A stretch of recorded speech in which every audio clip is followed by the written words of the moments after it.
So in the same line, today we are conducting a class. In the previous class, we have already learned something about communication. I guess we have already learned what communication is, what is the process of communication, its components like sender, message, receiver, feedback. And now we are going to learn another very important aspect of communication, because when we understood that entire process of communication, we got to know that sometimes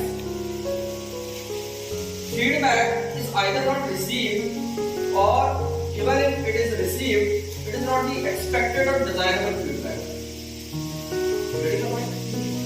We learned that any process of communication is considered incomplete unless we get feedback or response from the receiver. So, in case we have not received, for example, I ask ma'am, what's your name? And ma'am keeps looking at me, she doesn't respond at all. That is also barrier to communication. Or she says, no sir, I'm not feeling hungry, thank you very much. That is also barrier to communication. Because I asked her name and she is responding something which is extremely irrelevant. So there are certain reasons because of which these barriers take place, and it's very important to first of all identify them, because unless we identify the root cause of semantic gap, that gap between the sender and receiver of the message is known as semantic gap. This cement is not the cement we build or construct the building. Here, semantic gap is related to the meaning or interpretation. Use as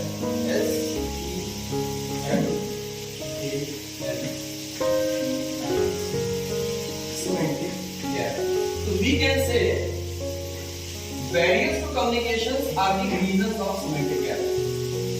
Alright? So let us see what are the major barriers to communication, because once we are able to identify them, we'll think about, we'll analyze how to overcome these barriers. So we are all aware. Can anyone tell me what would be the first barrier to communication? Physical barrier. Alright, can you give some example? As now, Please. now this much room is very less and your voice is reaching to us. But if the room is too much big and thousands of the people are sitting over here, so and you are not having the mic to communicate, so whatever you are speaking, so all the people cannot listen that much properly and sufficiently. And ma'am, what do you think is the basic reason in that case? Because we are not audible to everyone. Distance, very good. So, as Shweta ma'am has rightly pointed out, the first barrier is known as physical barrier. And under physical barrier, one could be distance. Can there be some other reason under this category? Physical barriers, like it's raining. Let's assume that it's raining heavier than it is raining right now. Yes. So sometimes that noise may also begin to interrupt between you and me. So basically barriers, if you have to define barrier, is nothing but some kind of interruption in the process of communication. Sometimes when children begin to talk, why do we get irritated? Because we are not able to convey our message to the rest of the students. So therefore we get irritated. Because they think that they are just whispering. But for us that whispering, murmuring is enough to interrupt us. Yes, for that we will come to next point. Here, one is distance, another is unwanted noise.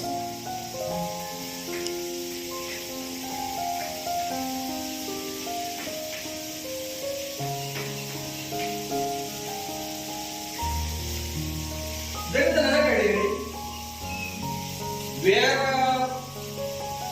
disability of a person may also be barrier to communication. For example, somebody is not able to hear, somebody is not able to speak. In that case, that category is known as physiological barriers.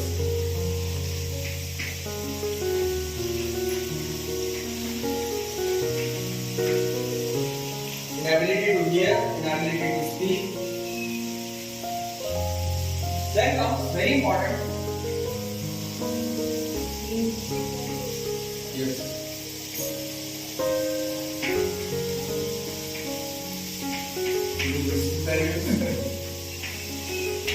What could be there?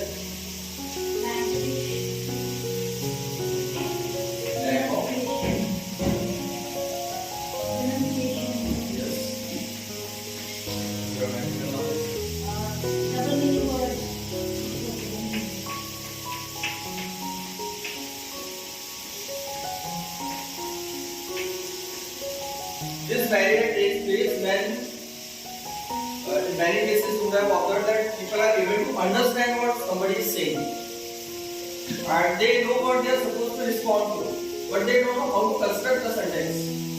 It may be either because of the lack of grammatical knowledge, you have to put subject, you have to put verb and object, or sometimes it may also be due to lack of sound vocabulary.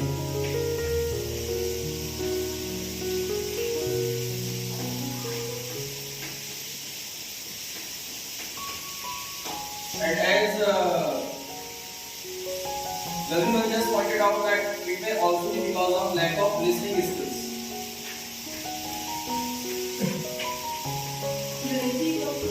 Yes, ma'am.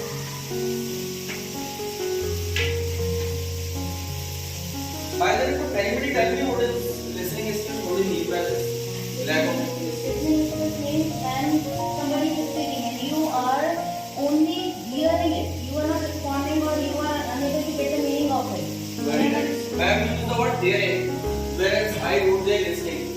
Would anybody like to throw light on the difference between these two terms, hearing and listening? Anybody from that side?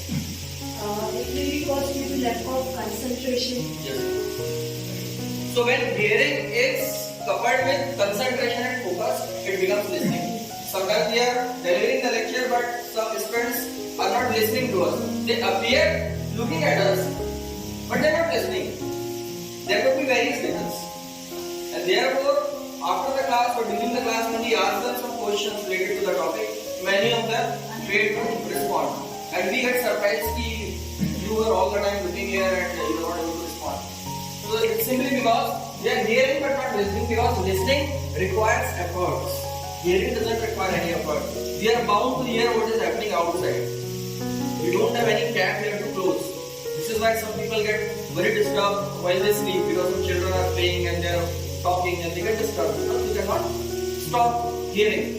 But while listening, they have to fight in their own mind. There could be some random thoughts about some domestic reasons, some other reasons. They have to bring their thoughts, focus to that particular thing. That's what we mean by listening skills. Could there be some other reasons? Another very important category is known as psychological barriers.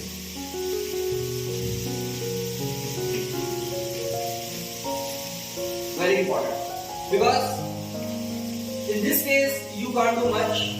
For example, if I have to, I need help of Santosh Bhaiya and he is very far from here.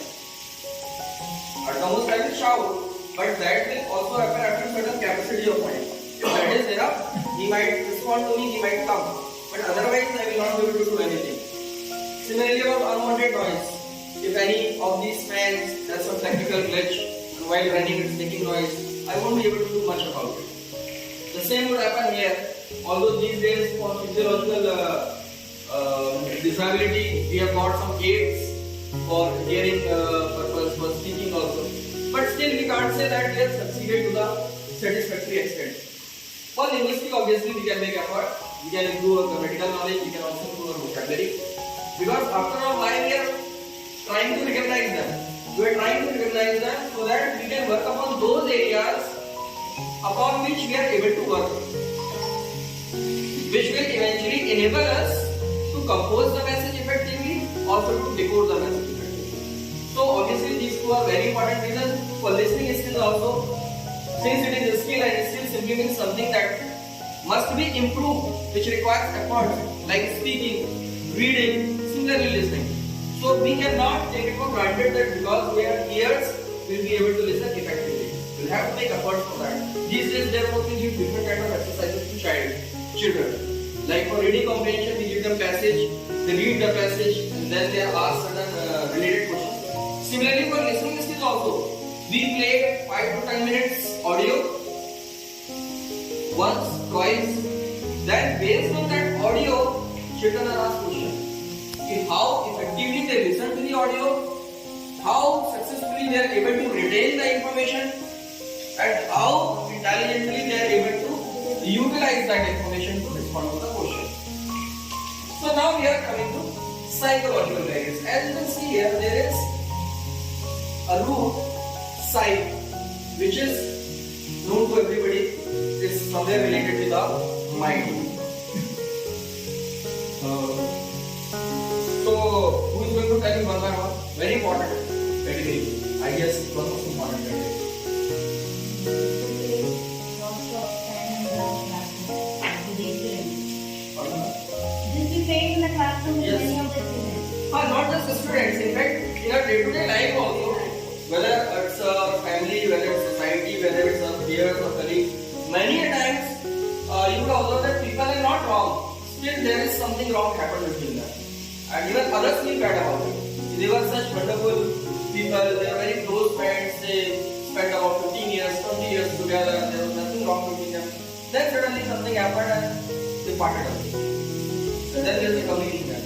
It may happen due to what a person is talking about, but due to psychological effect, they will understand something else. Yes. So There will be different. how can we term it? Like suppose if I'm asking for something, it may be their psychological reason that they think that it might be something else. Misinterpretation. Misinterpretation. Perception also. Yes, sir. Actually, that is the root cause. Because after all, misinterpretation is common to all. We are not able to interpret the message correctly for some of these barriers only. But when we talk about misinterpretation in context to psychological barriers, there are several reasons. One has been rightly pointed out by Dharmi ma'am, that is due to conflicts of opinions.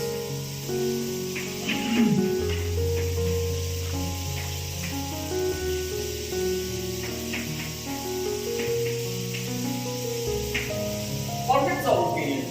Suni will think something else about the same thing.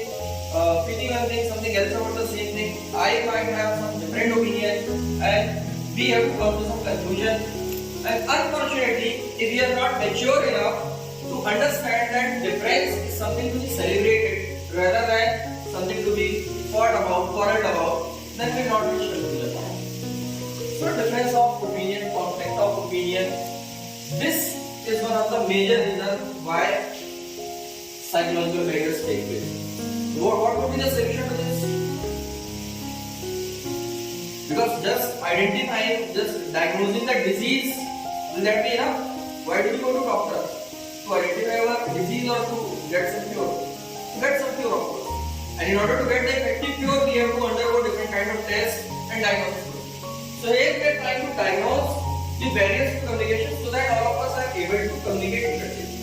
So in case of conflicts of opinions, since all of you are mature enough, how do you think we should handle in this condition? What would be the measure to overcome this barrier? Like in debates, you would have seen news channels, sometimes in the parliament also. But it's hard to believe that these people are being elected and they are so educated people. The manner in which they talk to each other and they confront each other. I don't think it. I guess many of them you would agree that cannot be considered a healthy debate. The debate which we conduct in the school or college is very different to the debate that we watch on television and parliament. There's hardly anything to be learned from it. Why? Because they are adamant. They have simply decided that I am not going to step back. Whereas, if we try to know the reason of opinions, what are the reasons behind having different opinions?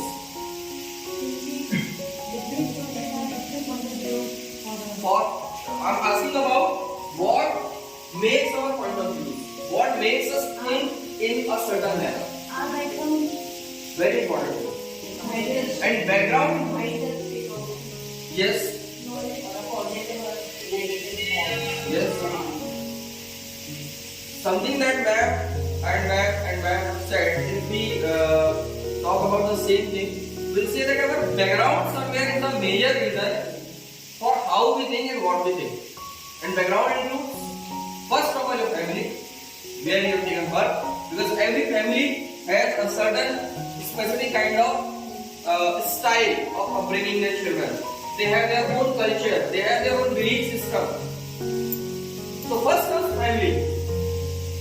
After family comes educational. What kind of teachers they got, what kind of peers they got, what kind of friends they got.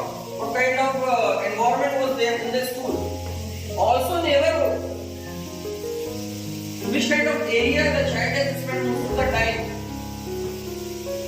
The religion, the culture, the belief system, everything forces us to think in a certain manner. And therefore, there are many things there about which nobody can do anything. But there are certain things for which we ought to do. Because if you refer to some of the most authentic psychologists, they believe that the experience that a child gains from the age of, since his birth up to the age of 10 or 11, these experiences mold his entire life or her entire life, no matter how grown up you become.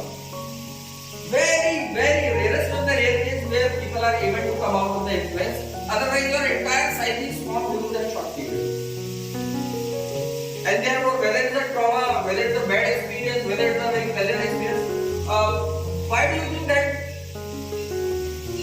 child often cries? What is the reason? Even when it's grown up.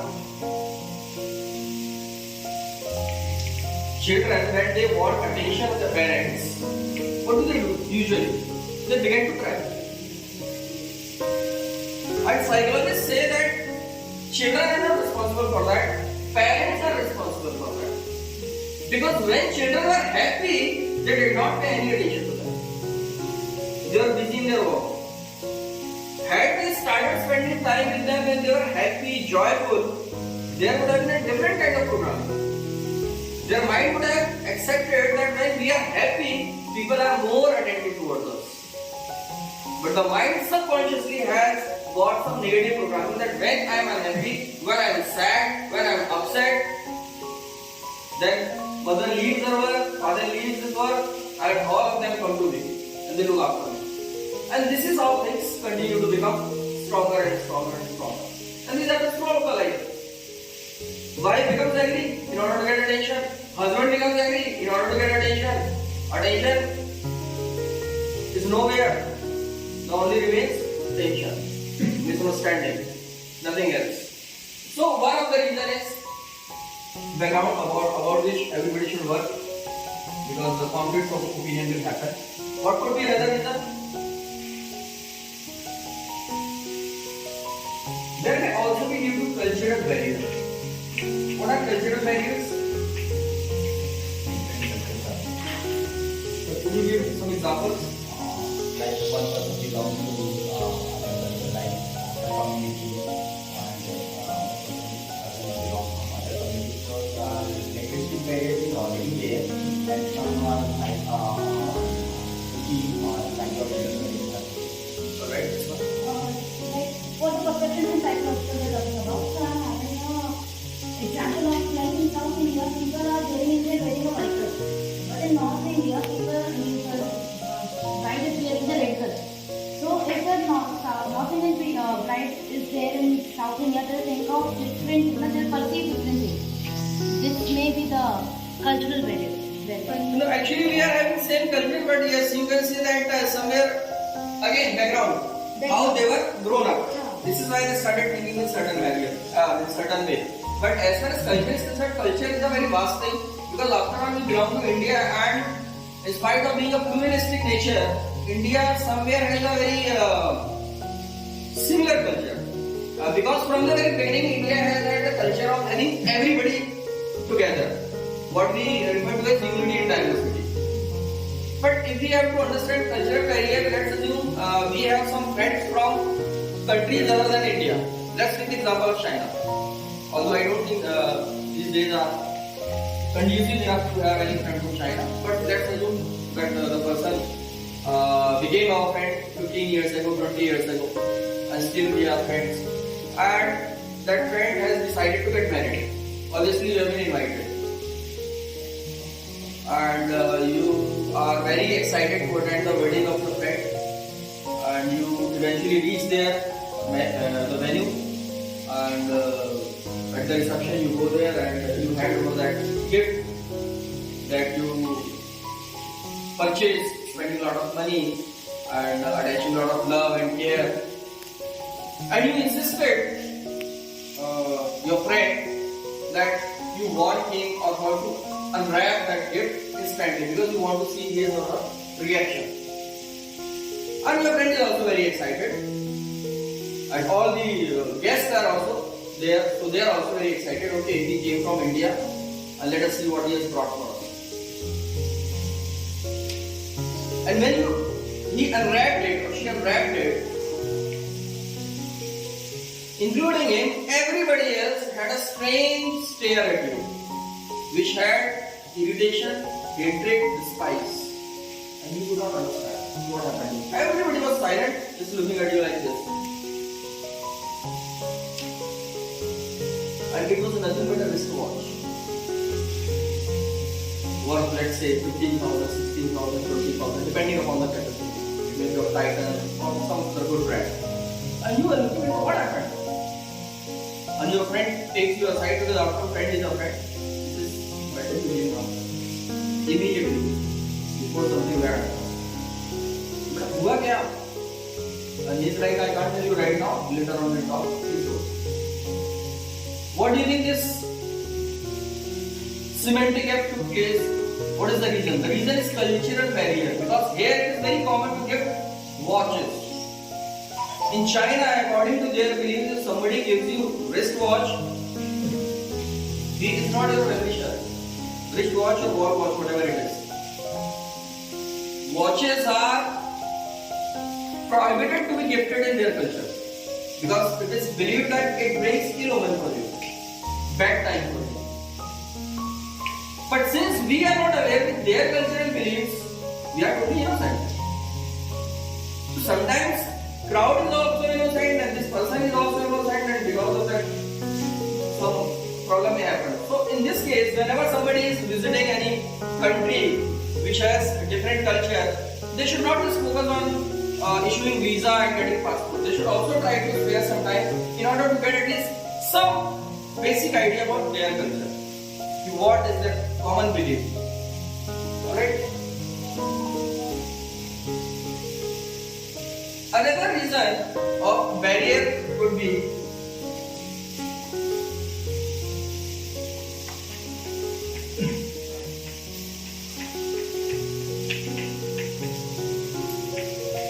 incongruity between verbal and non-verbal.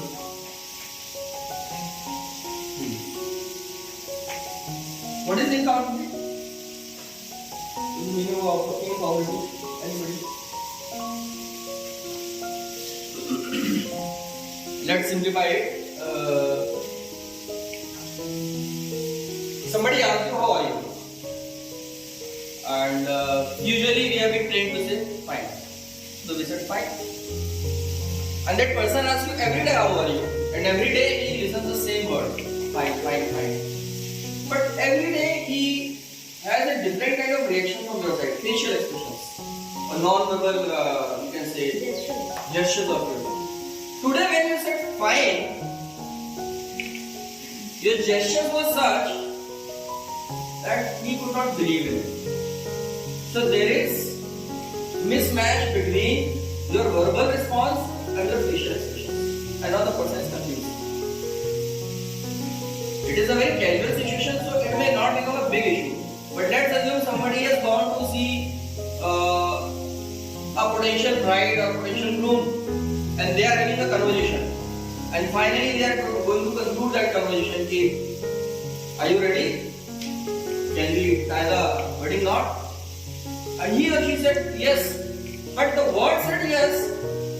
But certain kind of tension or suspicion could be easily observed from the facial expression of the person. So that is a very serious situation. And the person on the other hand is confused. He verbally said yes. So I cannot say my parents that he or she is denied. But what I have observed, that can also not be denied. So when his parents ask him, what do you think? What is your opinion? Should we go ahead? Now he's confused. The parents ask him, what did she say? If he says yes, Father would say, why are you hesitant about it? He cannot explain what he saw. Getting the point?